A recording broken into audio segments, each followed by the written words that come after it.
So let's look at the parasite pathogen connection. Those of you that are on our parasite cleanse will know that you definitely have got parasites. And I'm going to talk about how these parasites hijack your patient's amino acids. So let's talk parasite pathogen. First of all, in this body of what we're talking about, we're going to be looking at both the microscopic and the bigger things like worms. We're going to be talking about viruses, bacteria, and I want to show you how each one individually affects your amino acids.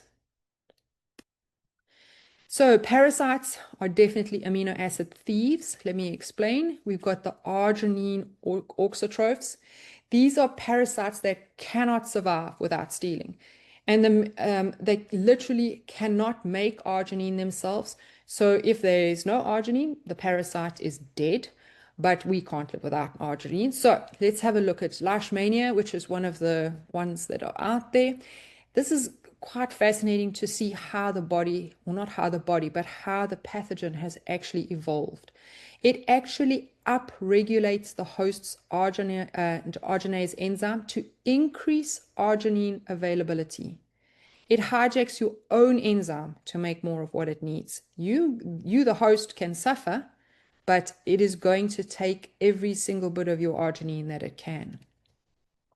What does that do to the patient? Obviously, it's going to deplete the arginine pools. It's going to impair nitric oxide production.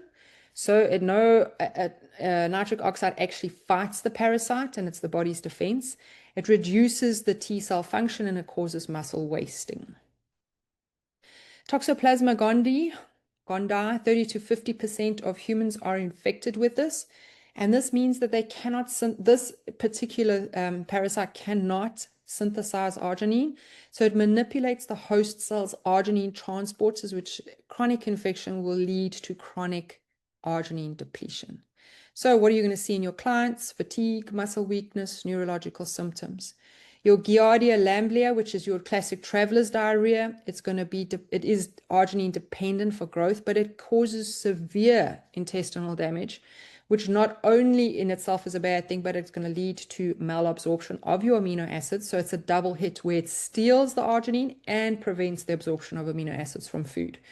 You get your plasmodium, which is not such a big thing here in the States, but certainly in the third world countries with the malaria. This consumes a vast amount of the host being you, arginine, and the arginase activity increases tenfold in infected patients, and it correlates with disease severity. So very interesting that.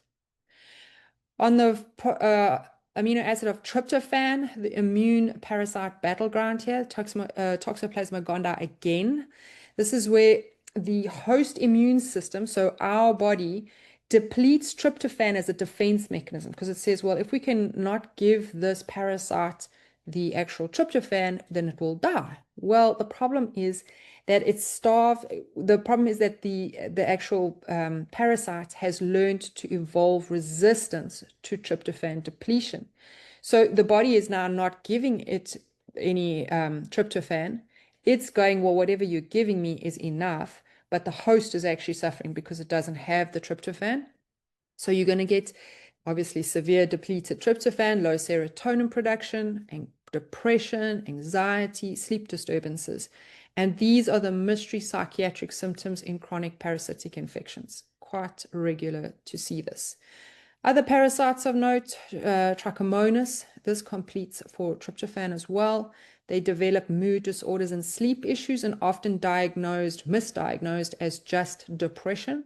But the antidepressants don't work well because the substrate, which is tryptophan, is depleted.